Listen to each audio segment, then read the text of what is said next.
Warahmatullahi wabarakatuh. Alhamdulillah wassalatu wassalamu ala Rasulillah wa ala alihi wa sahbihi wa mawala.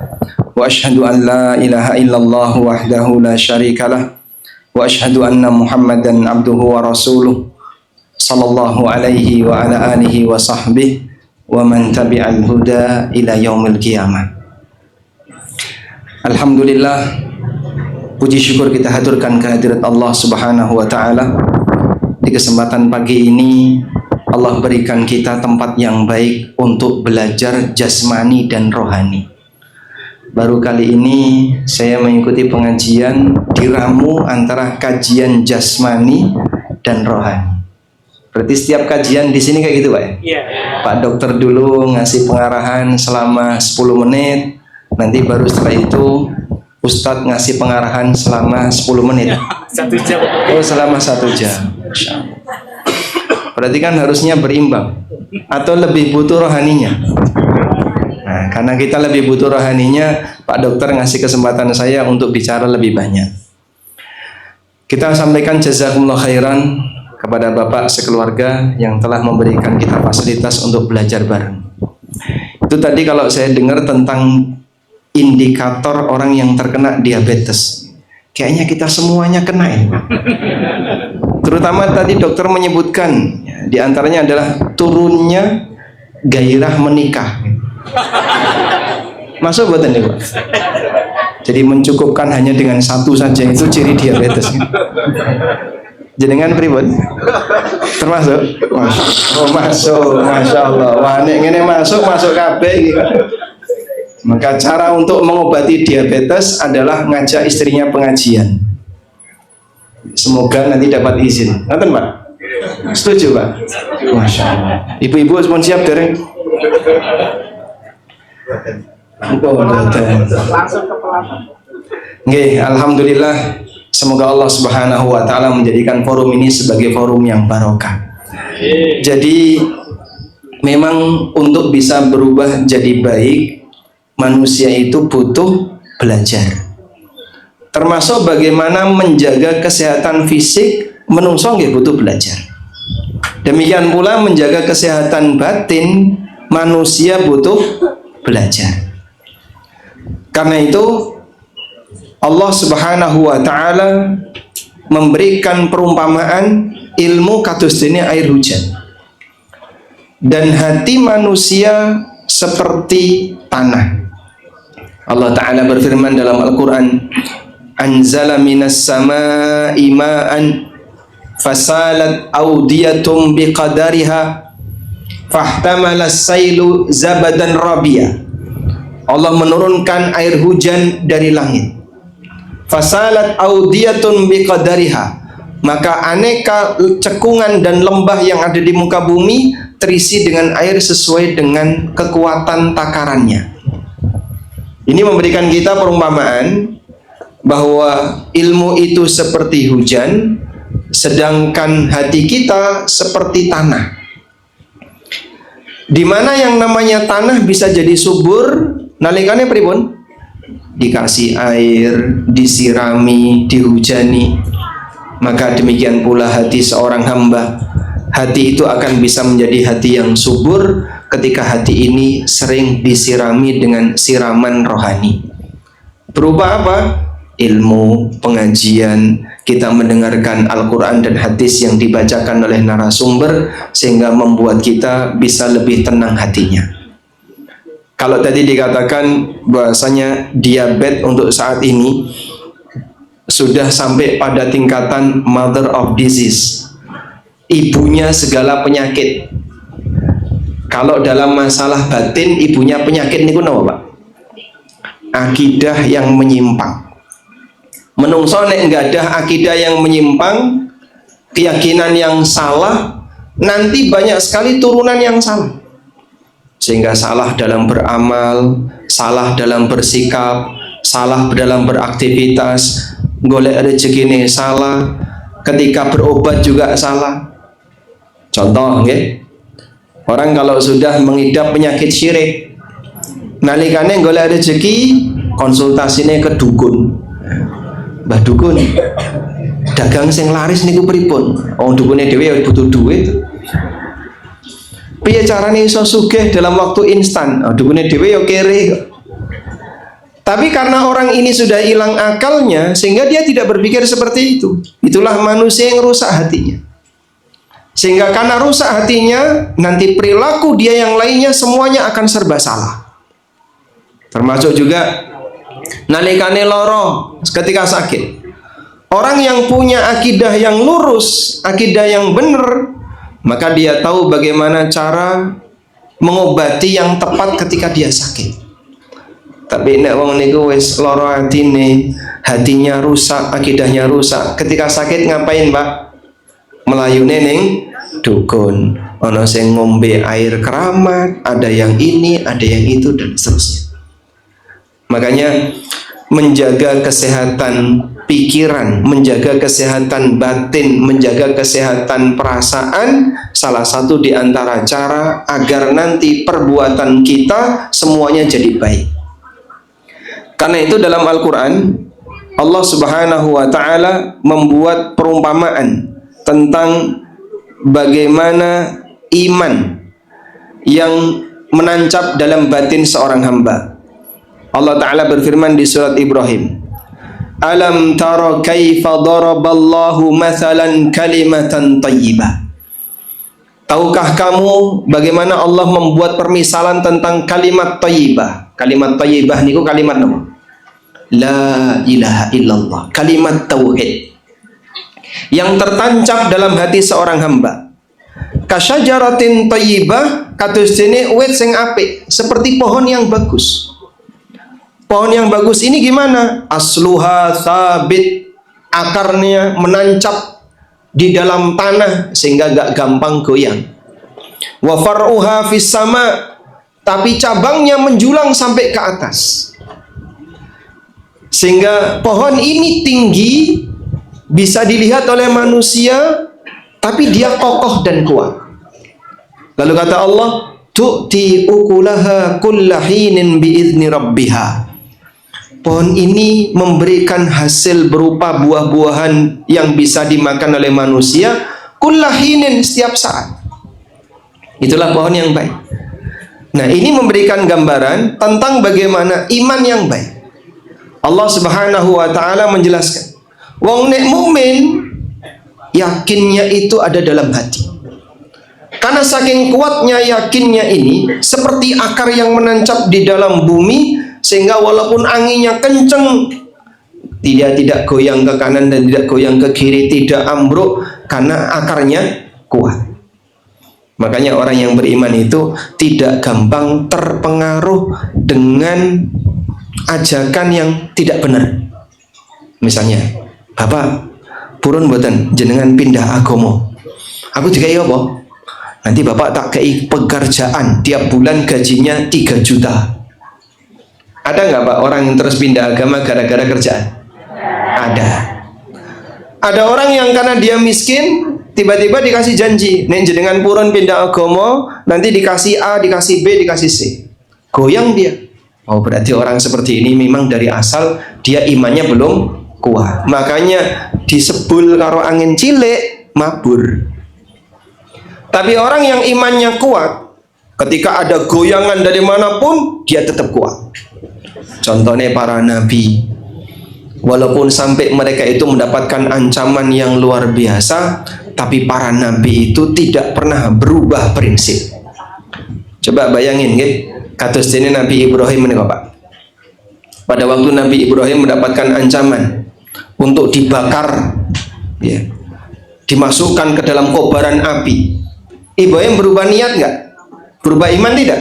Tidak. Ibrahim tetap kokoh sebagai mukmin, tetap berprinsip untuk meyakini ini,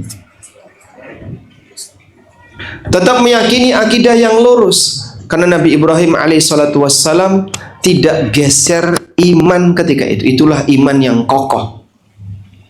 Demikian pula orang-orang soleh masa silam. Makanya Bapak Ibu yang kami hormati, mari kita kuatkan iman dengan cara belajar akidah yang lurus, belajar tauhid yang benar. Manfaatnya adalah ketika ada banyak ujian di akhir zaman, kita lebih kuat untuk bertahan.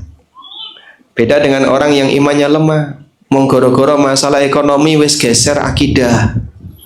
Gara-gara masalah pendapatan dia kemudian sampai pindah agama.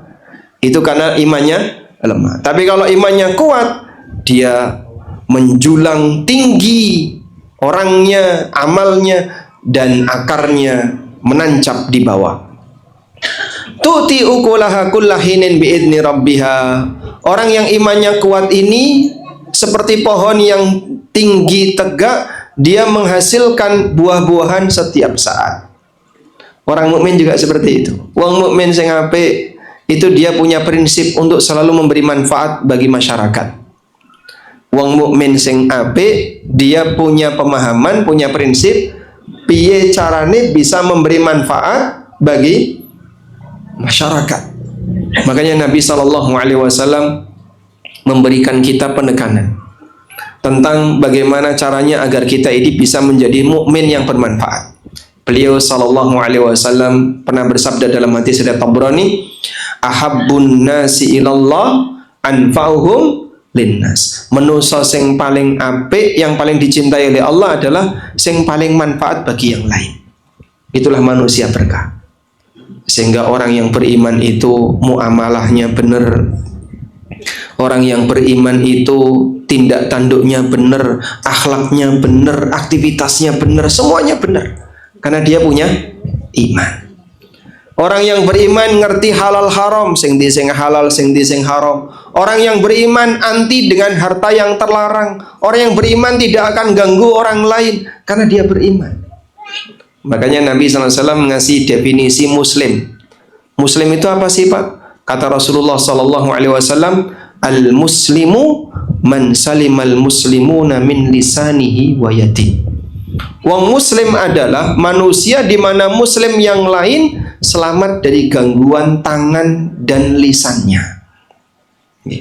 Makanya kalau ada misalnya sebagian orang Muslim kok lisannya agak pedes, nah, biasanya pripun? Dihindari sama orang lain. Muslim nggak seperti itu. Muslim yang baik adalah Muslim yang di mana orang lain tidak terganggu tangan dan lisannya. Dan bahkan Bapak Ibu yang dimuliakan Allah, kalau ada orang yang rajin ibadah, tapi dia suka ganggu tetangga, melakukan perbuatan yang dilarang oleh agama, maka bisa jadi ibadahnya tidak diterima. Dalam sebuah hadis riwayat Bukhari, Nabi SAW pernah mendapatkan pengaduan dari para sahabat. Ya Rasulullah, inna fulana wa dzukira min siyamiha wa qiyamiha. Ya Rasulullah, kami itu punya tetangga, Bu Fulana. Nah, Bu Fulana ini rajin tahajud, rajin puasa. Walakin tu'dhi jaraha bilisaniha. Tapi sayangnya Bu Fulana ini senengane menyakiti tetangga dengan lisannya. Kemampuan wanita ketika menyakiti orang lain pakai senjata apa Pak? Tangan atau kaki Pak? Pakai tetangga, pakai senjata. Mana yang lebih jauh jangkauannya, lisan atau tangan? Karena lisan itu bisa nembus batas. Wong ning Solo sing digrenengi ning Jogja ya iso. Itulah lisan. Sehingga lisan ini bisa menyakiti orang lain tanpa batas waktu dan tempat. Tapi kalau tangan kita menyakiti orang lain kan paling jauh sejangkau 1 meter, 2 meter itu paling jauh. Makanya Nabi SAW menyebutkan, ketika orang ini dia rajin puasa, rajin sholat, qiyamul lail, tapi suka menyakiti tetangganya dengan lisannya, apa kata Nabi SAW? La khaira fiha, hiya finnar. Wong wedok kaya ngene rano apike, nyemplung neraka. Innalillahi wa inna ilaihi rajiun. Sebabnya apa? Dia suka menyakiti orang lain. Wong Muslim nggak seperti itu. Muslim yang baik, dia akan berusaha untuk menjaga akhlaknya. Bagaimana dia bisa bermuamalah dengan baik kepada orang lain. dan itu terbit disebabkan orangnya punya akidah yang lurus, punya akidah yang benar. Makanya alhamdulillah ada banyak sekali testimoni dari bapak-bapak maupun ibu-ibu setelah pasangannya itu belajar agama. Alhamdulillah Pak Ustadz, sekarang istri saya sudah berubah. Dulu istri saya itu cerewetnya luar biasa. Tapi begitu beliau sudah ngaji sama Pak Ustadz, sekarang sudah mulai lemah lembut, mulai bisa menjaga aurat dengan baik. Tapi satu yang belum berubah Pak Ustadz, nek bengi kok mambu balsem niku nggih napa Pak? Nggih. Oh, berarti kokian gawean nek kaya ngono Pak. Makanya tiap malam kerokan. Wong sehat niku mambu wangi, wong loro mambu balsem. Jenengan nek wengi loro napa sakit? Baik. Yang ibu-ibu juga sama. Alhamdulillah Pak Ustaz, sekarang suami saya sudah berubah Pak Ustaz. Dulu sebelum beliau ngaji niku galaknya Masya Allah, sama istrinya galak, sama anaknya galak. Alhamdulillah setelah beliau ngaji ada perubahan Pak Ustaz. Sudah mulai lemah lembut dengan anak dan istrinya, sudah mulai bisa membahagiakan keluarganya. Tapi satu Pak Ustaz sing durung berubah. Napa niku Pak? Cetile kok durung ilang Pak. Wah nek cetil medhit kumet itu gawan bayi ya Pak. Masya Allah. Nggih. Garwane jenengan nggih ngoten niku Bu? Wah, ini pengakuan loh Pak. Baik. Makanya kita belajar insya Allah akan mengubah karakter yang terjadi pada diri kita secara bertahap. Insya Allah kalau itu dilanjutkan terus akan mengubah manusia, karena yang diubah dari dasar.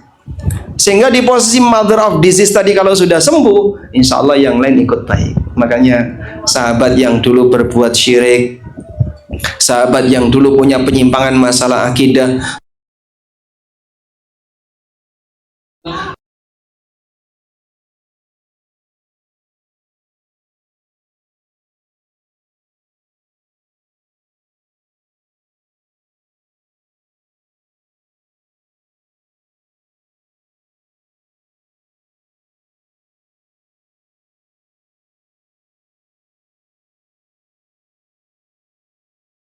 wis ngumpulno gula, ngumpulno beras, ngumpulno sembako. Leres ngaten niku enggak? Itulah persiapan Ramadan. Jadi banyak sekali ya swalayan-swalayan, toko-toko, pasar-pasar kalau pas Ramadan itu makin berkurang atau makin naik? Makin naik. Oh, poso kok blonjone tambah niku pripun, Pak?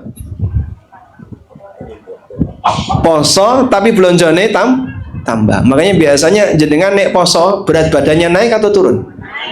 Subhanallah.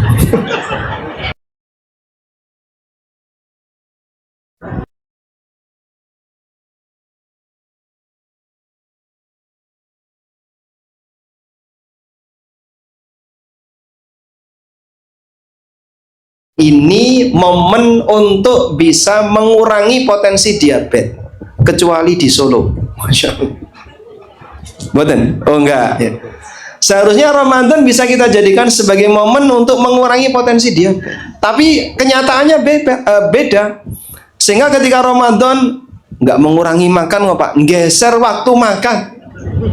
Makanya kok tambah berat badan. Jam 10 durung turu mangan nih. Maghrib madang sak piring, jam 10 mindo turu. Akhirnya gimana? Sehingga habis makan kalau kurang gerak pripun? Ya jelas ngantuk. Akhirnya tambah berat badan, mungkin pankreasnya kerja lebih, ginjalnya kerja lebih, sehingga bisa jadi karena salah pola makanan membuat orang begitu selesai Ramadan bukannya berat badannya turun, tapi berat badannya makin naik. Ya, maka puasa itu bukan geser waktu makan, tapi bagaimana kita bisa menahan diri untuk bisa lebih merasakan derita yang dialami oleh mereka yang tidak mampu. Nah sekarang kita akan lihat bagaimana persiapan yang seharusnya dilakukan oleh seorang muslim ketika puasa. Persiapan yang pertama adalah berdoa kepada Allah. Berdoa apa Pak? Minta kepada Allah agar bagaimana kita bisa ketemu Ramadan. Sebab Ramadan ini momen terindah bagi seorang muslim untuk bisa ndulang pahala. Ibaratnya nek wonten toko, dia ngasih janji tanggal sekian sampai sekian obral 100%. Kira-kira jenengan pripun? Wah, ditunggoni. Biaya carane engko nek pas mlebu tanggal itu langsung geruduk, kita akan beli sebanyak-banyaknya. Allah Subhanahu wa taala memberikan pahala yang berlipat ganda, memberikan kesempatan bagi hamba untuk banyak memperkaya pahalanya ketika bulan Ramadan. Makanya Ramadan ini bulan yang istimewa, sehingga berdoalah kepada Allah agar kita ketemu bulan Ramadan. Yahya bin Abi Katsir, seorang ulama tabi'in, pernah bercerita, aku menjumpai sekelompok masyarakat yang mereka berdoa kepada Allah 6 bulan sebelum Ramadan. 6 bulan sebelum Ramadan banyak berdoa kepada Allah agar Allah mempertemukan mereka dengan bulan Ramadan. Masya Allah, 6 bulan sebelum Ramadan itu berarti dimulai sejak kapan tuh Pak? Mungkin sejak Rabiul Awal sudah mulai. Rabiul Awal, Rabiul Akhir, Jumadil Ula, Jumadil Akhirah, Rajab, Sya'ban. Sehingga dari Rabiul Awal, bulan Mulut, itu sudah banyak berdoa, ya Allah pertemukan aku dengan Ramadan, pertemukan aku dengan Ramadan. Jenengan napa ndonga ngoten niku Pak? Kayaknya lupa. Sehingga banyak di antara kita yang tidak pernah berdoa kepada Allah minta untuk bisa ketemu Ramadan. Ada satu cerita. Cerita ini pernah dialami oleh sahabat Talha bin Ubaidillah. Di zaman Nabi SAW ada 2 sahabat yang masuk Islam bersamaan. Sebut saja sahabat A dan B, karena tidak disebutkan namanya. Sebut saja sahabat A dan B. Masuk Islamnya bareng. Nah, sahabat A ini lebih rajin ibadah dan piyambake nderek jihad fi sabilillah sampai mati di medan jihad. Mati di medan jihad itu berarti mati apa Pak? Mati syahid di zaman Nabi SAW. Sementara sahabat B, beliau masih hidup setahun setelah sahabat A meninggal. Beliau hidup setahun setelah sahabat A meninggal. Lalu Talha bin Ubaidillah, menika sahabat yang dijamin masuk surga, piyambake bermimpi. Dalam mimpinya itu Talha ketemu dengan sahabat A dan B sedang menunggu di depan pintu surga. Lalu datang penjaga pintu surga, kemudian menyampaikan, wahai si B, silakan kamu masuk surga duluan. Setelah itu penjaga pintu surga keluar lagi, sekarang si A, silakan kamu masuk surga.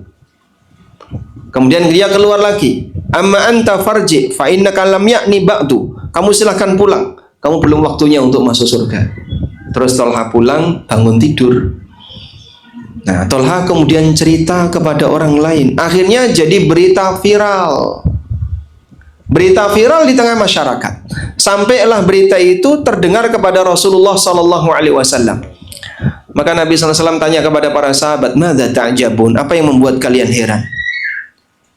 Lalu sahabat mengatakan, "Ya Rasulullah, si A itu lebih rajin ibadah. Si A mati di medan jihad. Tapi si B kenapa masuk surga lebih dulu dibandingkan si A? Kenapa si B dimasukkan surga lebih awal daripada si A?" Kemudian Nabi SAW mengatakan, "Alaysa qad mata ba'dahu sanatan?" Bukankah si B ini meninggal dunia setelah si A setahun pasca si A mati? Bala ya Rasulullah, betul. Wa qad shalla kadza wa kadza rak'atan wa dakhala alaihi Ramadan. Dan dia telah melaksanakan sekian puluh rakaat salat.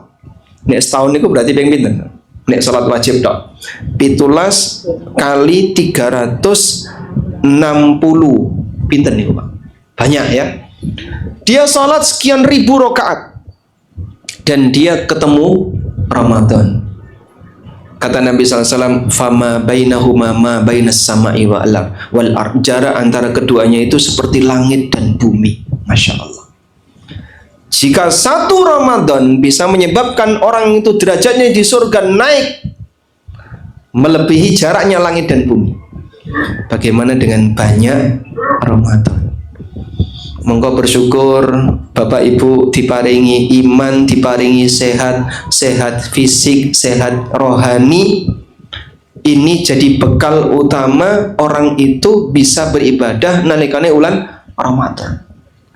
Anda bisa lihat nggih, saudara-saudara kita, ada yang sudah kapundhut di usia 40 tahun, di usia 50 tahun, di usia 30 tahun. Waktu Covid kemarin Pak, banyak sekali.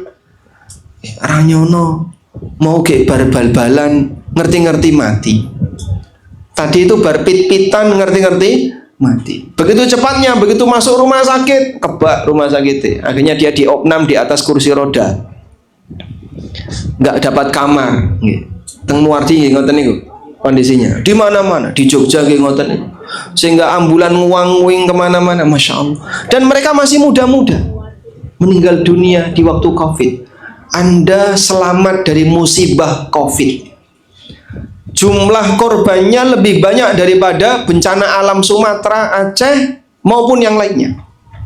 Jumlah korbannya lebih banyak karena penyakit. Masya Allah. Tapi kita semuanya selamat. Ketemu Ramadan, ketemu Ramadan, ketemu Ramadan berkali-kali. Jika satu Ramadan bisa mengangkat derajat hamba melebihi jarak langit dan bumi, apalagi banyak Ramadan. Ini hanya berlaku kalau Ramadannya berkualitas. Tapi nek posone kok sak-sake ya, yang penting Ramadan, yang penting ra ngombe. Tapi dia tidak pernah perhatian dengan bagaimana cara poso yang benar. Walaupun berpuluh-puluh Ramadan bisa jadi tidak menambah derajat dia. Makanya perjuangkan ya. Sehingga bagian dari kesadaran kalau bulan Ramadan ini bulan yang penting, minta kepada Allah, ya Allah pertemukanlah aku dengan bulan Ramadan. Oke. Sekarang saya ajarkan sebuah doa. Hafalkan. Sebagian di antara ulama salaf, para sahabat atau tabi'in, mereka minta kepada Allah Subhanahu wa ta'ala dengan kalimat berikut ini. Allahumma sallimni ila Ramadan wa sallim li Ramadana wa tasallamhu minni mutaqabbala. Pun hafal? Sampun. Dereng? Nggih, kula baleni melih. Allahumma sallimni ila Ramadana. Coba diulangi Pak. Alhamdulillah, cepat Pak. Apa? Allahumma sallimni ila Ramadana. Wa sallim, kemudian yang kedua, wa sallim li Ramadana. Jadi yang pertama tadi kalimatnya salimni ila Ramadan. Yang kedua wasallim li Ramadana. Dah? Yang ketiga watasallamhu minni mutaqabbala. Baik. Coba diulangi Pak. Allahumma sallimni ila Ramadana wa sallim li Ramadana wa tasallamhu minni mutaqabbala. Nek durung ngapal pripun nanti boleh nyari di Google. Insyaallah banyak doa seperti ini. Nggih, yang sudah hafal memberitahu yang belum hafal. Artinya apa Pak? Doa ini Pak. Allahumma sallimni ila Ramadan. Ya Allah, selamatkanlah aku agar bisa ketemu Ramadan. Selamat dari sisi mana? Selamat fisiknya, selamat rohaninya. Sehingga sampai ketemu Ramadan, jasad kita sehat, fisik kita sehat, rohani kita juga semangat untuk menjalankan ibadah. Ada orang yang sehat badannya, tapi nalikane Ramadan ra gelem poso. Jenengan gak ada tonggo sing ngoten niku? Ada. sehingga dia sehat fisik, ketemu Ramadan, diberi kesempatan oleh Allah untuk bertemu Ramadan. Tapi karena batinnya sakit, ya ora gelem poso. Maka orang ini menyia-nyiakan kesempatan. Nah, kita minta kepada Allah, Allahumma salimni ila Ramadan. Ya Allah, selamatkanlah aku sampai di bulan Ramadan. Nggak ada satupun yang bisa menjamin kalau kita akan bisa bertahan hidup walaupun Ramadan tinggal sejengkal lagi. Saat menikah tanggal pinten? 28 Rajab atau 29? 28 Rajab. Ramadan tinggal sak pelintengan. Rajab, Ruah, poso, tinggal 1 bulan lagi. Ada nggak jaminan yang ada di sini akan bisa bertahan hidup sebulan lagi? Tidak ada. Bisa jadi begitu selesai pengajian ini sampai di rumah kepleset, tiba, innalillahi. Dan ada banyak faktor yang lain. Oleh karena itu, mintalah kepada Allah, ya Allah berikan kami umur panjang agar bisa ketemu Ramadan. Yang kedua, wasallim li Ramadana. Dan selamatkanlah Ramadan itu untukku. Maksudnya serahkanlah Ramadan itu untukku. Artinya adalah mudahkanlah aku untuk menjalankan ibadah di dalam bulan Ramadan. Mudahkan aku untuk menjalankan ibadah nalikane Ramadan. Karena ada sebagian orang yang ketika sudah ketemu bulan Ramadan, tapi dia terkena penyakit yang menghalangi dia untuk rajin ibadah. Penyakit nopo niku Mas? Males. Menungso niku nek wis kenging penyakit males ora ono obate Pak nih Pak. Lebih parah daripada diabetes. Sehingga nek wis kenging penyakit males, arep tangi males, nglakoni salat males, ngibadah males. Akhirnya poso isine mung turu. Dia menjalani hibernasi, Masya Allah, selama puasa.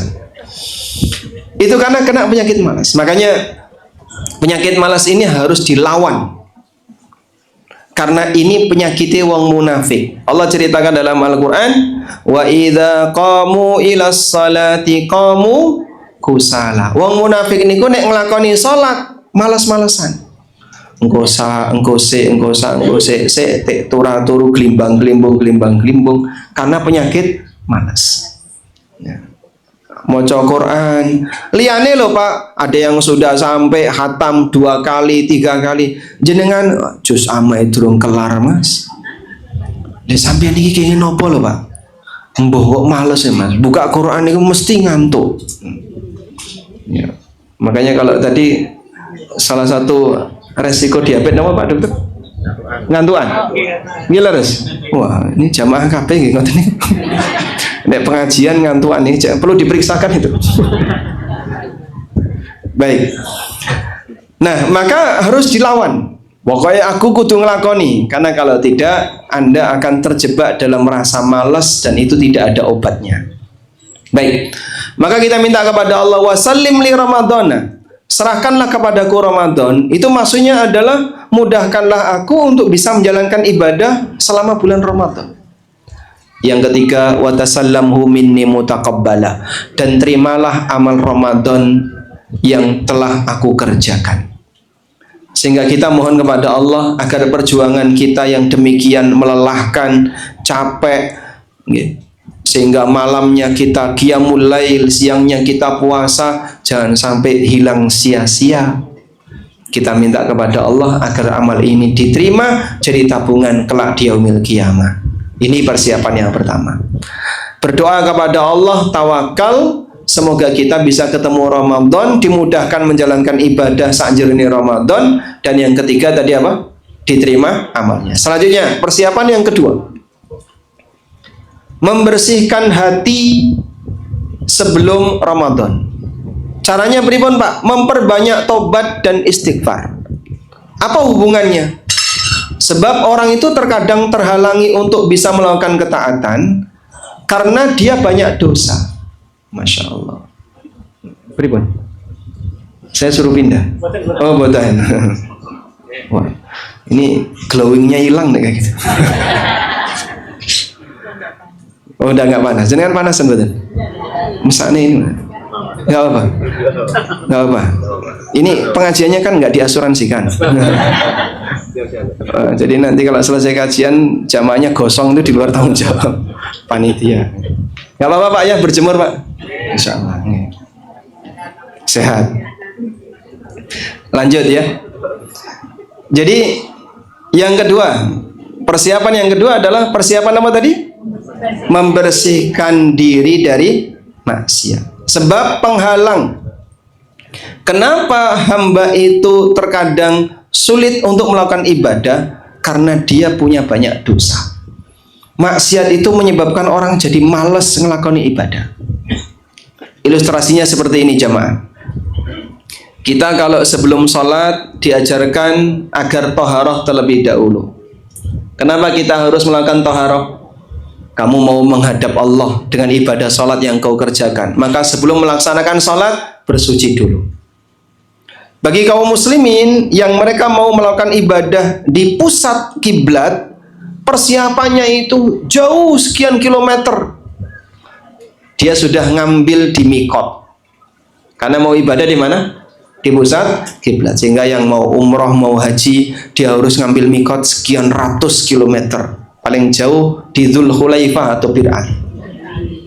Sehingga di kondisi itulah kita diajarkan, kalau kamu mau menghadap Allah, bersihkan dulu dirimu. Mengko nek menungso pengen menghadap Allah nalikane bulan Ramadan, agar dia berhasil ketika menghadap Allah, sucikan dirinya sebelum dia menghadap Allah ketika Ramadan. Allah Subhanahu wa taala menjelaskan dalam Al-Qur'an tentang kenapa sebabnya orang munafik itu kok malas melakukan ibadah. Di surat At-Taubah Allah Ta'ala berfirman, jenengan bisa buka surat At-Taubah ayat 46. Walau aradul khuruja la'addu lahu uddatan walakin karihallahum bi'athahum fathabbatahum wa qila qa'udu ma'al qa'idi. Surat At-Taubah ayat 46. Walau aradul khuruja, kalau memang orang munafik itu serius pengen berangkat jihad, la'addu lahu uddatan, kudune ya persiapan. Harusnya persiapan. Tapi mereka memang sengaja nggak persiapan. Lalu Allah Subhanahu wa taala mengatakan, "Walakin karihallahum bi'atsahum fathabbatahum." Namun Allah taala nggak seneng, Allah benci mereka ini ada dalam barisan kalian, fathabbatahum, sehingga Allah membuat mereka ini malas untuk bergerak bersama kalian. Maksudnya pripun, Pak? Jadi apa yang disebutkan dalam ayat ini bercerita tentang bagaimana kondisi orang-orang munafik yang mereka tidak ikut jihad bersama Nabi Sallallahu Alaihi Wasallam. Allah Subhanahu Wa Taala menjelaskan kenapa orang munafik itu berat untuk melakukan jihad, berat untuk bergerak. Karena Allah benci mereka ada dalam barisan kaum muslimin yang berangkat jihad. Terus apa hubungannya dengan ibadah, Pak? Hubungannya seperti ini. Kita melakukan ibadah kepada Allah. Ana sing rupane poso, ana sing rupane maca Quran, ada yang bentuknya qiyamul lail dan ibadah-ibadah yang lainnya. Mungkin ada sebagian di antara kita yang malas. Pak, Bapak perhatikan, Pak. Ini kalau Pak, rombongan-rombongan kaum muslimin dari berbagai daerah, mereka bareng-bareng menghatamkan Quran. Sampean kok durung hatam nih pripun, Pak? Bisa jadi Allah tidak suka kepada Bapak untuk kumpul bersama rombongan itu sehingga jenengan dibuat males membaca Quran. Bapak jalan niku, koncone sampean do qiyamul lail. Ada yang malam jam 12 sudah bangun, jam 2 sudah bangun. Nanti dia pulang pas sahur, jenengan mau gelimbang-gelimbung. Bisa jadi karena dia malas dibuat oleh Allah. Allah nggak suka dia bersama barisan orang-orang yang sedang beribadah, sehingga dia dibuat malas. Koncone sampean niku lho, Pak. Ada yang dia dermawan, menderma, dia ngasih buka puasa, dia sedekah, dia apa? Sampean pas Ramadan kok ramet tublas. Alhamdulillah, ratau masak, Mas. Buka nunut masjid, sahur sisa buka. Oh no, sehingga selama sebulan tidak masak. Buka nunut masjid, jupuk loro. Sing siji dipangan, sing siji jatah. Kaya ngono sak keluarga. Sing lanang sing wedok padha. Akhirnya gimana? Selama sebulan nggak pernah masak. Lah sampean melu nderek niku mboten sedekah buka puasa. Ora ditunjuk iki. Kowe ora daftar kok. Alhamdulillah. Subhanallah. Ya yang lain bisa seperti itu. Kenapa Anda ketinggalan? Coba kamu semangat untuk beramal. Bisa jadi karena Allah tidak suka sama kamu sehingga kamu dibuat berat untuk beramal. Maka orang-orang yang mager nih Pak, mager nih kenapa? Malas gerak.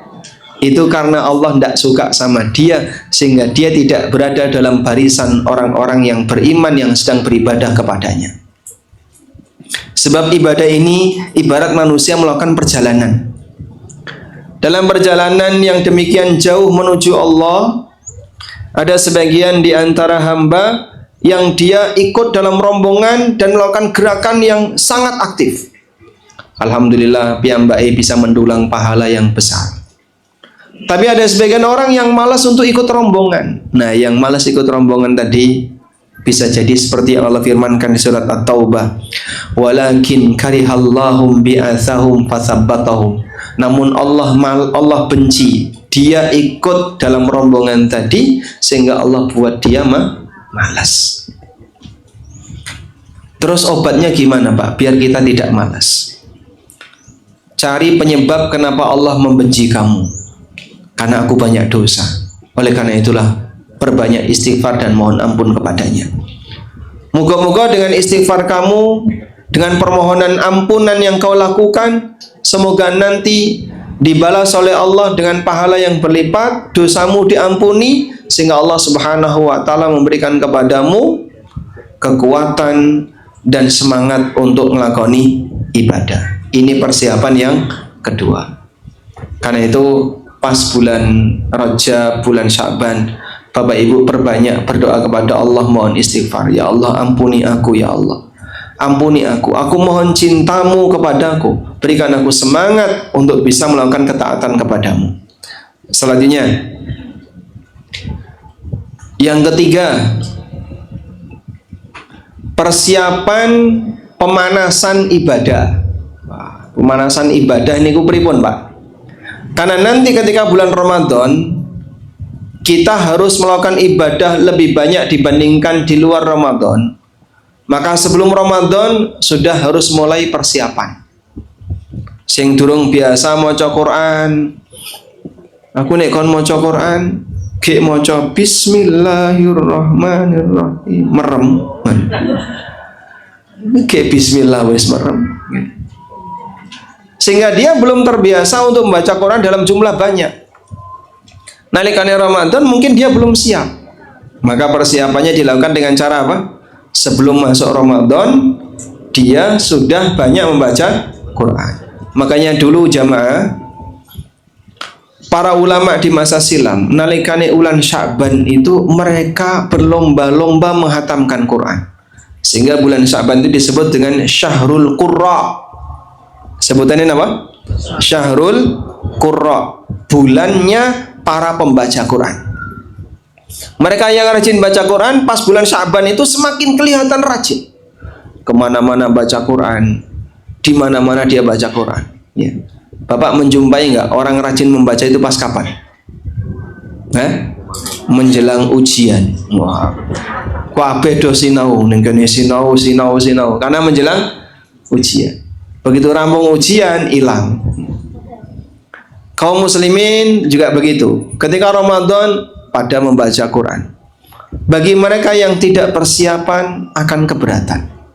Makanya kalau bisa dipersiapkan dari awal. Ibarat mesin, ini mesin mau dipakai jarak jauh, berarti sebelum dipakai pripun? Dipanasi.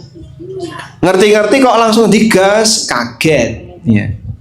Sehingga banyak ketika bulan Ramadan karena kaget pas awal tanggal 1, 2 sampai tanggal 5 ngegas. Setelah itu hilang. Nggih.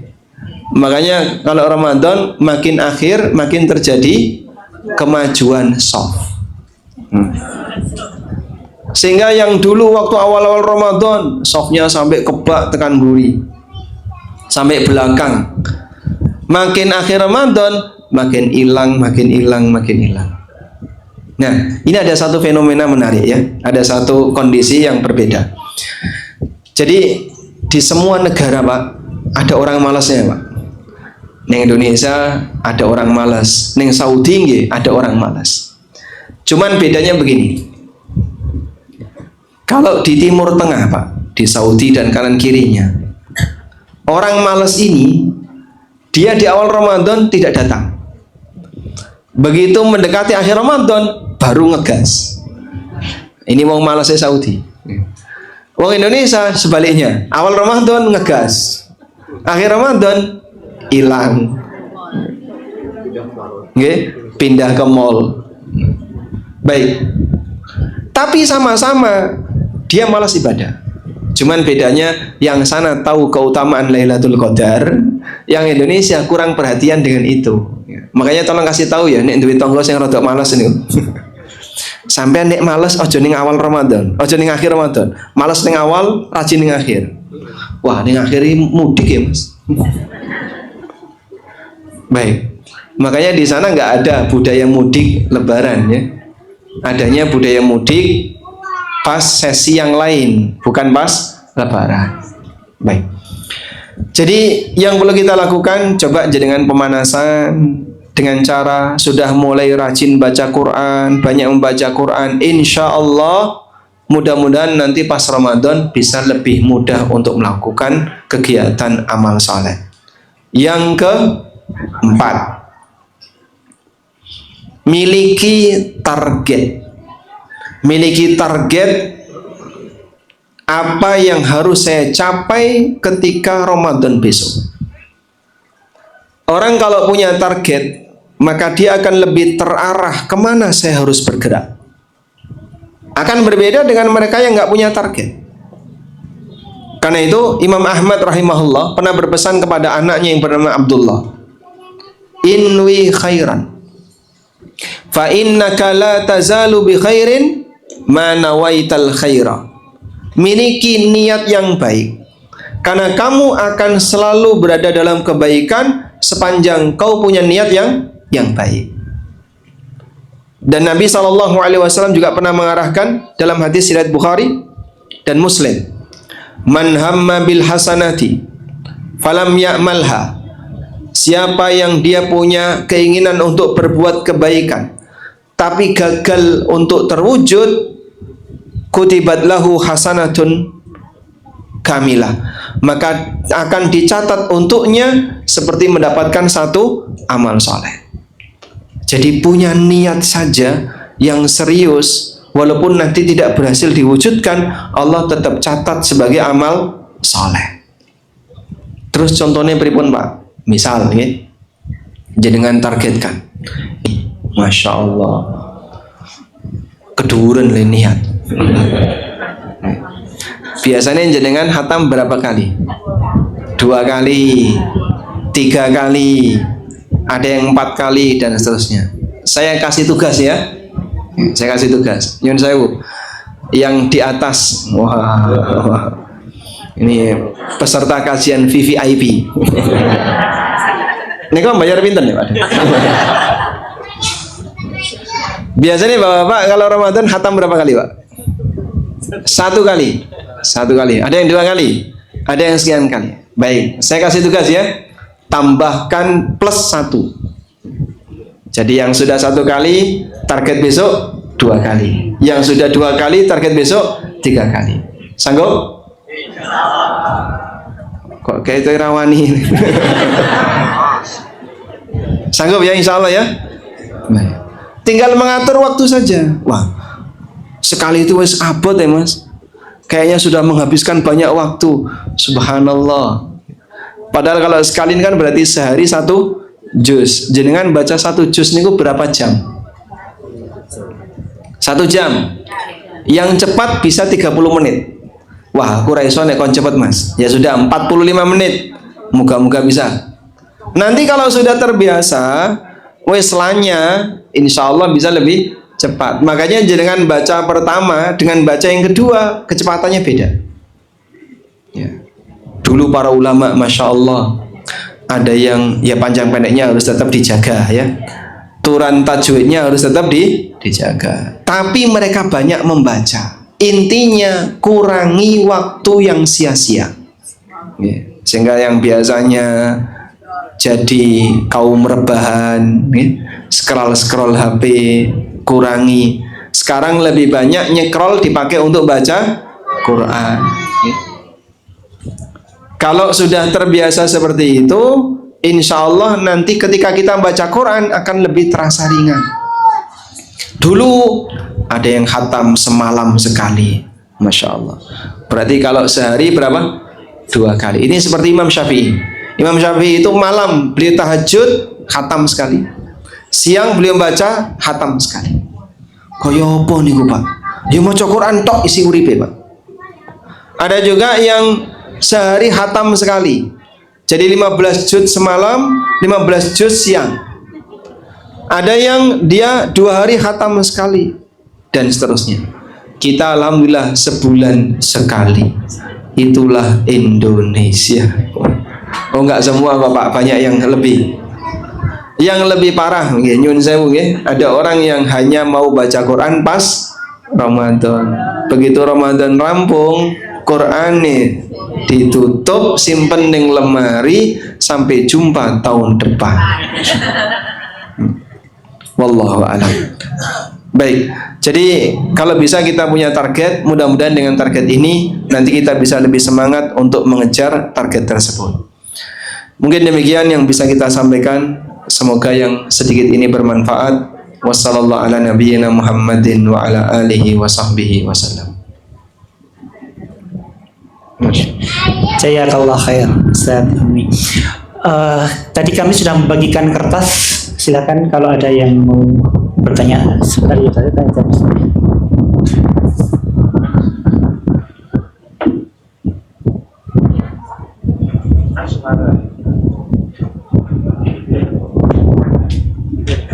Suara angin masuk ya? Kipas dong. Kipas. Ya, suara kipasnya masuk. Nggak usah saya sore ya, langsung sore. Oh, nggih, monggo, jenengan bacakan. Oh iya. Baik, ini ada pertanyaan dari ibu-ibu. Saya pasien diabetes. Tahun kemarin tidak bisa berpuasa dengan sempurna, kemudian bayar fidyah selama 24 hari. Pertanyaan, apakah saya harus mengqadha puasa dan selama Ramadan opnam 12 hari dan kemudian sampai 2 bulan mencoba mengqadha tapi tidak kuat? Mohon penjelasannya Ustaz. Baik. Bagi orang yang dia dalam kondisi sakit dan tidak kuat untuk puasa, maka diperbolehkan untuk bayar fidyah.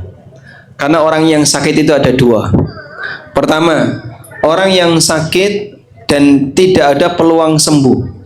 Kalaupun sembuh, dia nggak sanggup untuk puasa.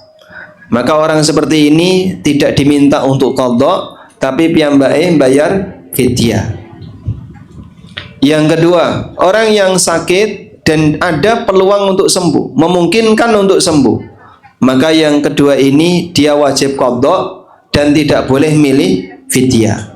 Allah Subhanahu wa taala berfirman, "Faman kana minkum maridun aw ala safarin fa'iddatum min ayyamin ukhar." Siapa di antara kalian yang sakit atau sedang safar sehingga dia tidak puasa, maka nanti diganti di hari yang lain. Itulah yang dimaksud dengan qadha. Maka bagi mereka yang dia tidak bisa puasa, maka dia qadha jika masih memungkinkan untuk qadha. Wallahu a'lam. Baik, jazakallah khair. Pertanyaan berikutnya Ustaz, apakah hukumnya penggunaan laser untuk mengobati kanker atau laser itu laser yang mana? Mungkin laser untuk buat ginjal misalnya. Jadi penggunaan laser bisa lewat kateter ataupun dari luar Ustaz. Kemudian yang kedua, jika saat kontrol di rumah sakit yang butuh waktu lama, qadarullah bersucian najis saat di kamar mandi dan melewati 2 waktu sholat. Sebaiknya bagaimana? Apakah tetap sholat atau dijamak di waktu maghrib gara-gara najis-najis tersebut? Nah, bagaimana hukumnya penggunaan laser? Menurut Pak Dokter, laser ini membakar atau bagaimana? Laser itu, Cara kerjanya? Ya, di laser itu ada beberapa metode Ustaz. Yang pertama, kalau batu ginjal dia menghancurkan batu baik dari luar ataupun lewat kateter, lewat saluran kencing, kemudian batunya dihancurkan. Dan yang kedua itu cara kerjanya dia membakar atau gimana? Membakar. Ya, membakar menghancurkan batu. Jadi dibakar di dalam. Ya. Baik. Memang ada satu metode pengobatan yang disebut dengan kai. Pengobatan kai ini tidak disukai oleh Nabi SAW, dan beliau mengatakan wa akrahul kai, dan aku membenci metode kai. Oleh karena itu makruh menggunakan kai. Namun jika pengobatan metode kai ini dibutuhkan karena tidak ada metode yang lain, maka insya Allah dibolehkan. Kaidahnya begini, makruh jadi boleh jika ada hajat. Saya ulangi ya, makruh jadi boleh jika ada hajat. Darurat jadi boleh, haram jadi boleh jika ada darurat. Saya ulangi kaidahnya, makruh jadi boleh jika ada hajat, haram jadi boleh jika ada darurat. Ada kaidah ad-darurat tubihul mahdhurat. Perkara darurat itu membolehkan apa yang dilarang. Oleh karena itu insya Allah tidak masalah jika menggunakan laser, kalau memang metode itu yang paling aman, satu, atau yang kedua sangat nyaman dibutuhkan oleh masyarakat. Walaupun bisa jadi ini terhitung kai, bisa jadi ya. Kalau kita pakai pendekatan secara hukum syar'i, yang paling dekat untuk masalah laser adalah jika kerjanya adalah dengan membakar, maka ini berarti mirip seperti kai. Tapi pengobatan metode kai ini makruh, hanya saja boleh jika ada kondisi darurat. Nabi SAW pernah melakukan kai. Kapan itu? Saat beliau keluar darah dari rahang beliau ketika peristiwa perang Uhud. Jadi setelah dicabut, yang nancap di rahang ini dicabut, darah mengucur deras. Berusaha untuk dimampetkan, nggak bisa. Sampai akhirnya Fatimah membawa bekas bakaran abu yang masih ada bintik-bintik, titik-titik panas mowo ya. Terus dicas langsung mampet. Nah itu metode kai. Tapi karena dibutuhkan hukumnya boleh. Wallahu a'lam. Jazakallahu khair. Yang berikutnya Ustaz, apakah untuk dicintai Allah agar tidak punya rasa malas itu harus dengan sholat tobat Ustaz? Bukan syarat tobat harus sholat tobat. Karena tobat itu intinya kata Nabi SAW an-nadmu huwa taubah. Inti dari tobat adalah nyesel. Maka orang kalau sudah merasa menyesal dengan perbuatan dosa dan salahnya, berarti dia sudah taubat. Kemudian yang kedua, taubat itu harus diiringi dengan al-azm. Al-azm ini apa Pak? Tekad untuk tidak mengulangi. Mungkin ada orang yang dia ngaku, aku tobat pas Ramadan. Engkau bar Ramadan balik nih. Berarti dia belum tobat. Dia merasa bertobat ketika Ramadan. Nanti selesai Ramadan, dia mau mengulang lagi kesalahan itu, dosa itu. Berarti sebenarnya dia belum tobat. Paham ya? Maka kalau misalnya pas Ramadan jilbaban, niat dia nanti kalau sudah selesai Ramadan lepas, berarti orang ini tobat enggak Pak? Tidak. Pas Ramadan gak nonton sinetron. Pas Ramadan tidak nonton drakor. Tapi dia punya rencana, engko bar Ramadan. Berarti dia belum tobat. Maka inti dari tobat adalah ada penyesalan dalam batin dan dia bertekad tidak akan mengulangi lagi kesalahan yang dia lakukan. Wallahu a'lam. Baik. Yang berikutnya Ustaz, saya sudah mendaftar haji reguler, antri 26 tahun. Saya ingin mempercepat dengan haji khusus. Tapi saat ini saya sedang punya usaha dan masih sewa tempatnya. Apakah saya lebih dahulukan untuk daftar yang haji khusus atau saya nabung untuk beli tempat buat usaha? Masya Allah. Baik.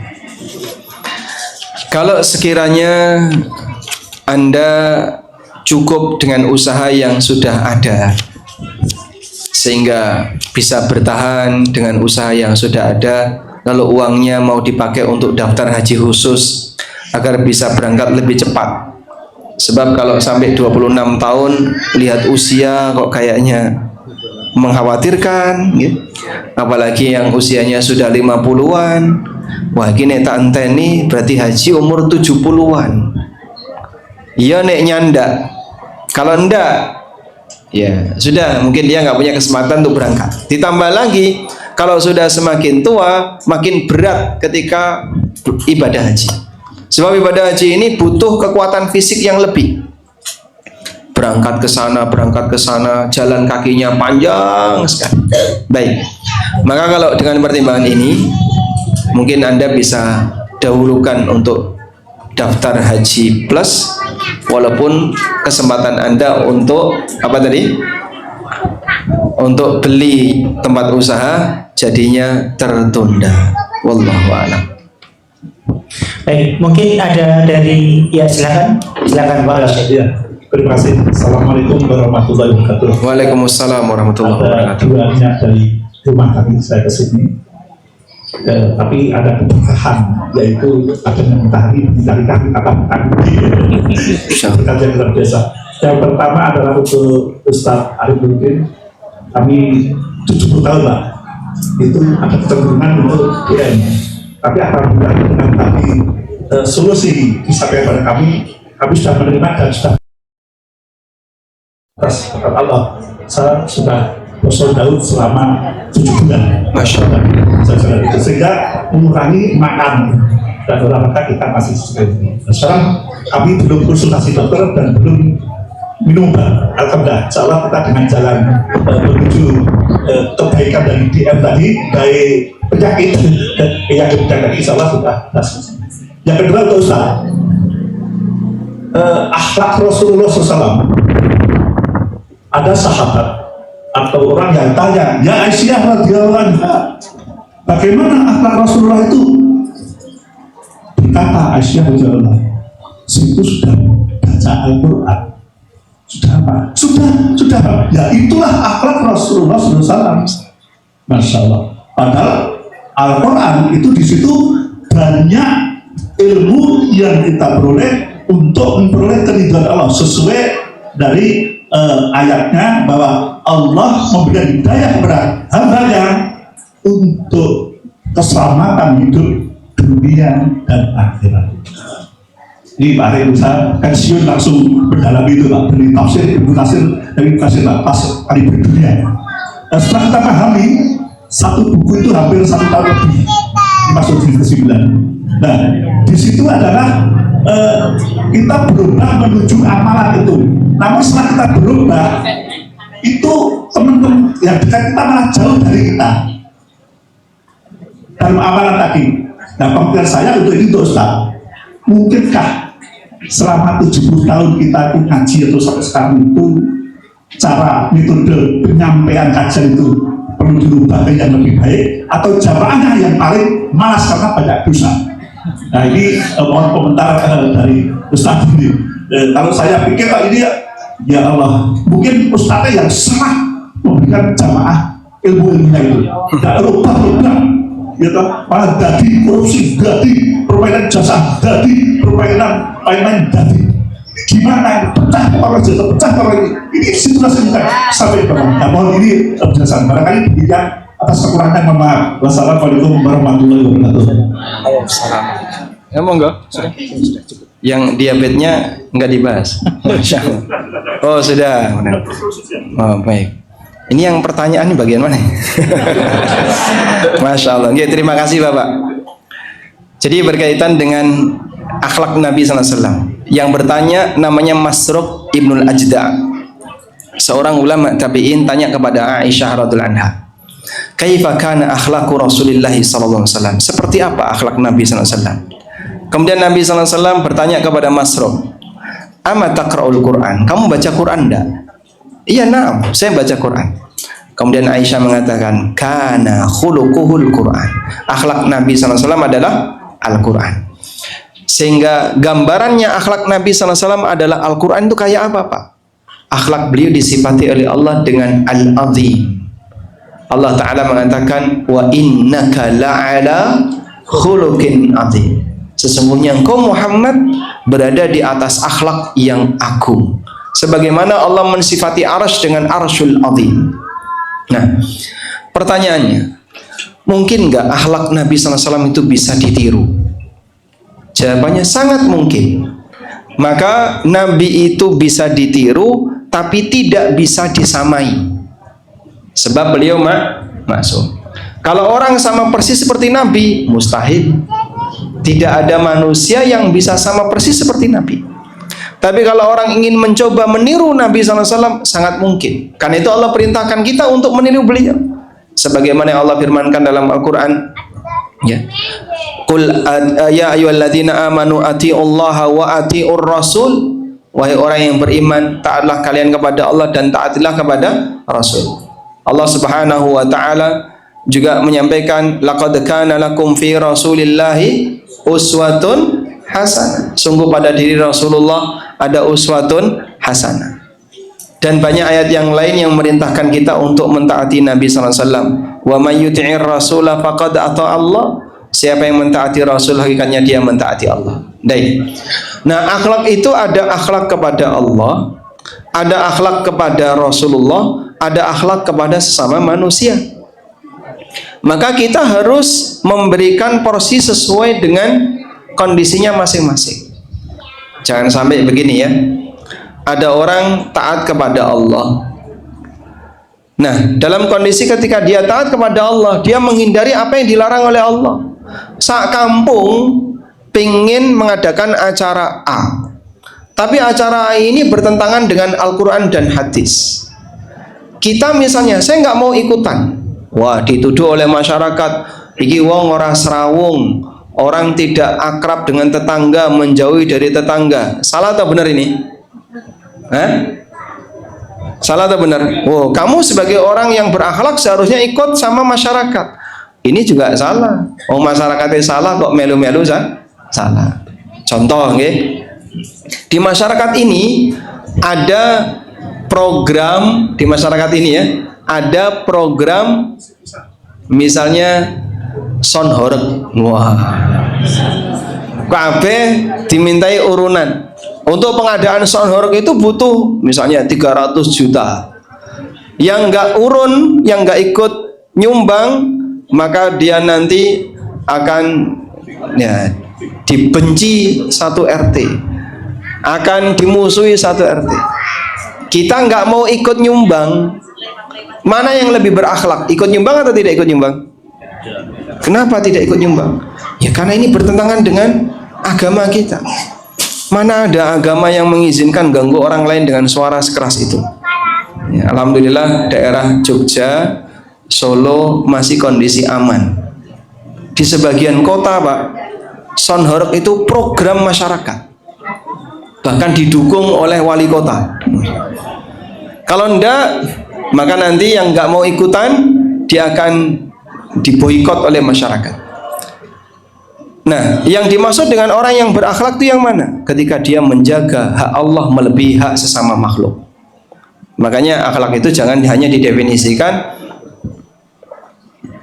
hanya akhlak kepada sama manusia. Termasuk di antara akhlak adalah hak akhlak kepada Allah Subhanahu wa taala. Nabi SAW berkali-kali ditawari oleh masyarakat musyrikin untuk melakukan pelanggaran, tapi beliau tidak bersedia. Sehingga beliau disebut dijuluki A, dijuluki B, dijuluki C, ya percuma saja. Jadi beliau tidak gubris dengan semua julukan itu karena beliau menjaga akhlak kepada Allah Subhanahu wa taala. Karena itu Allah memuji beliau akhlaknya dengan akhlak yang azim, akhlak yang agung. Nah, kita berlatih dengan mengikuti sunnah Nabi SAW untuk menjadikan Al-Quran sebagai akhlak kita. Wallahu a'lam. Jazakallah khair, Ustaz. Pertanyaan terakhir ya, karena waktu, tentang doa buka puasa yang sahih, Ustaz.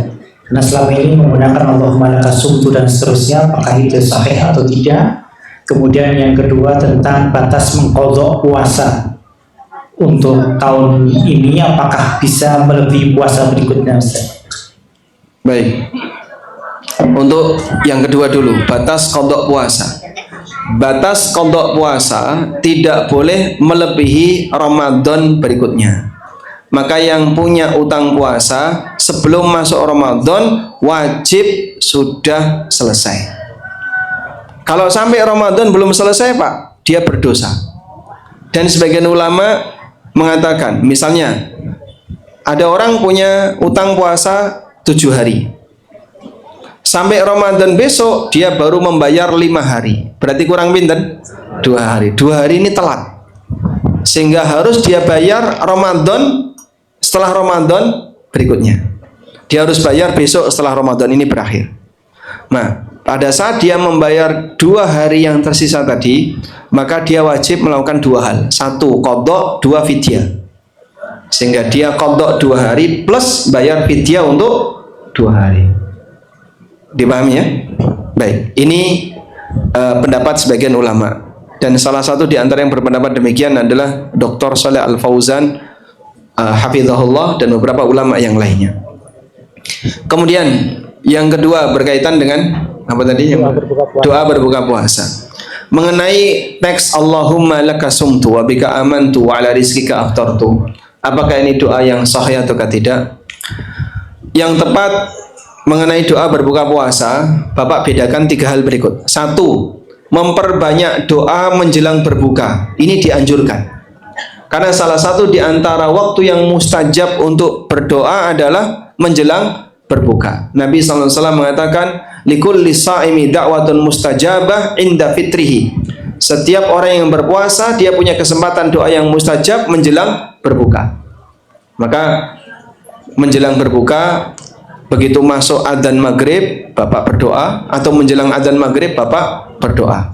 Memperbanyak doa menjelang berbuka termasuk di antara kesempatan yang mustajab. Yang kedua, berdoa khusus sebelum berbuka.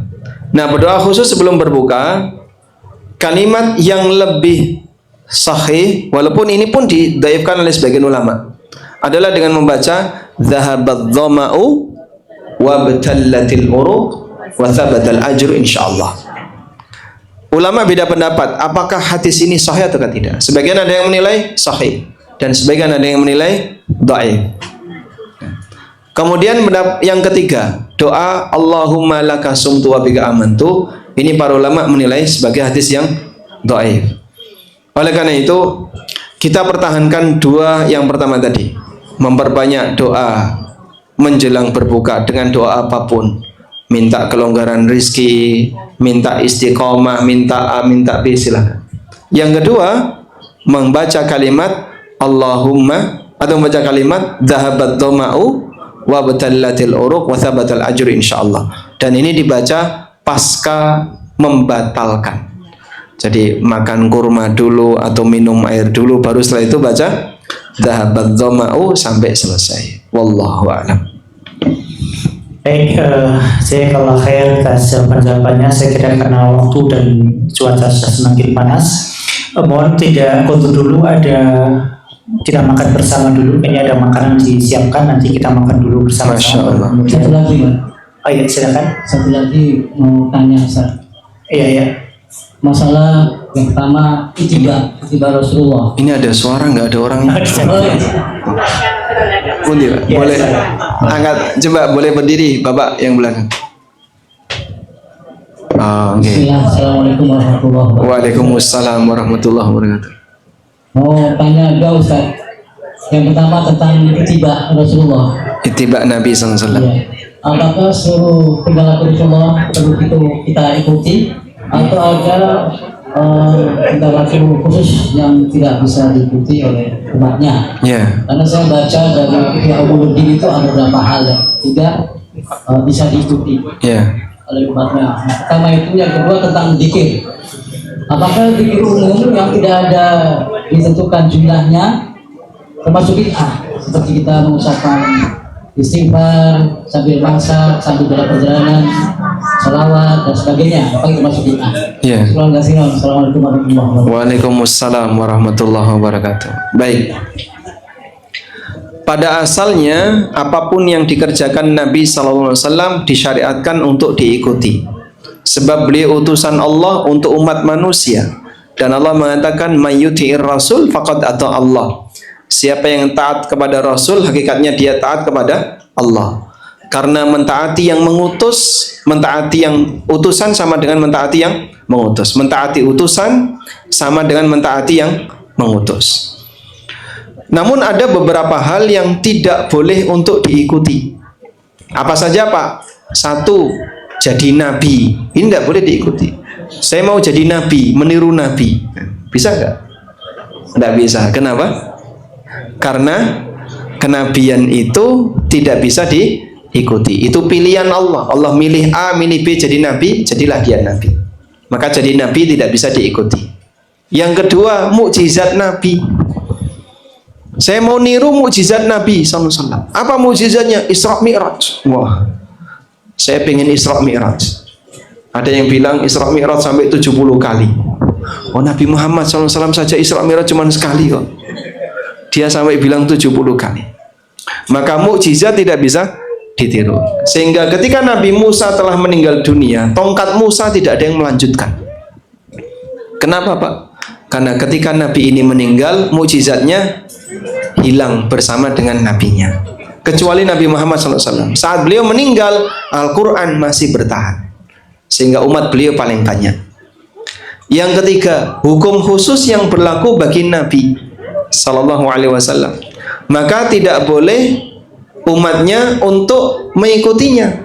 Contoh, nikah boleh lebih dari 4. Contoh yang lain, beliau boleh memiliki istri tanpa nikah, yaitu melalui proses hibah. Wa mra'atan mu'minatan iwahabat nafsaha lin nabi in aradan nabiyyu ayyastankiha khalisatan laka min dunil mu'minin. Dan wanita mukminah yang dia menghibahkan dirinya untuk Nabi dan Nabi punya keinginan untuk menikahinya, khusus bagi kamu dan tidak berlaku bagi mukmin yang lain. Itulah hibah. Nah, hibah ini dalam akad nikah bentuknya adalah nikah tanpa mahar. Maka seorang wanita dia boleh nikah tanpa mahar dengan Nabi SAW, tapi tidak berlaku bagi yang lain. Kemudian juga ada perkara jibiliyah. Perkara jibiliyah itu aktivitas yang dilakukan oleh Nabi SAW karena bawaan atau latar belakang budaya dan latar belakang kondisi fisik. Itu namanya perkara jibiliyah. Misalnya, makanan yang disenangi Rasulullah SAW. Kalau kita nggak selera dengan itu gimana Pak? Nabi SAW suka apa Pak? Nabi SAW suka paha kambing. Ada nggak orang yang dia nggak doyan kambing? Ada? Ada. Saat dia nggak doyan kambing, wah kamu tidak mengikuti sunnah. Ya gini, dipaksa muntah. Sehingga dia kalau dipaksa makan kambing, mungkin dia akan muntah. Ya sudah, dalam hal ini karena ini masalah selera, kembali kepada masing-masing manusia. Dah. Contoh yang lain masalah pakaian. Pakaian di zaman Rasulullah SAW, pakaian di zaman Nabi SAW itu persis seperti pakaiannya orang ihram. Jadi saya mau berpakaian sesuai sunnah, yuk sampean nganggo kain ihram nih loh Pak. Ngisor sarung, dhuwur selendang yang ditutupkan di pundak. Itu pakaian sehari-hari Nabi SAW. Makanya kalau Bapak mendengar hadis Nabi berdoa sampai kelihatan ketiak beliau, itu apa? Sobek Pak di sini? Bukan Mas. Tapi seperti orang ihram, sehingga ketika diangkat ketiaknya kelihatan. Saat beliau sujud kelihatan ketiak Nabi SAW dari belakang. Ya, karena seperti orang yang ihram. Makanya kalau orang bilang saya pengen berpakaian seperti pakaiannya Nabi SAW, ya, nganggo pakaian ngomong ihram tuh. Makanya beliau suka pakaian seperti gamis. Gamis itu seperti ini Pak. Kayak Bapak pakai ada lengannya, sehingga kita bergerak kemana-mana dia tidak jatuh. Ini komis. Oleh karena itu pakaian seperti ini nyaman digunakan, sebab pakaian kayak gini dia ketika bergerak tidak jatuh seperti pakaiannya orang yang ihram. Nah, seperti ini kembali kepada masing-masing daerah. Maka daerah A punya budaya tersendiri, daerah B punya budaya sendiri. Silahkan, sebab masing-masing punya budaya yang berbeda. Wallahu alam. Sisanya hukum asalnya dianjurkan untuk diikuti. Nah, Amalan yang umum itu yang Ustaz. zikir umum bisa dibaca di semua tempat, di semua waktu, selama tidak di tempat yang dilarang, seperti di toilet. Maka silahkan untuk dibaca, dan itu bukan bid'ah. Memperbanyak zikir itu zikir tanpa dibatasi waktu dan tempat. Tegese pripun, Pak? Dremimil zikir. Dremimil zikir itu bahasa Indonesianya komat kamit isine di zikir. Dan itu tidak dibatasi waktu dan tempat. Dan Nabi SAW mengatakan, la yazalu lisanuka ratban bi dzikrillah, dalam hadis dari Abdullah bin Busr.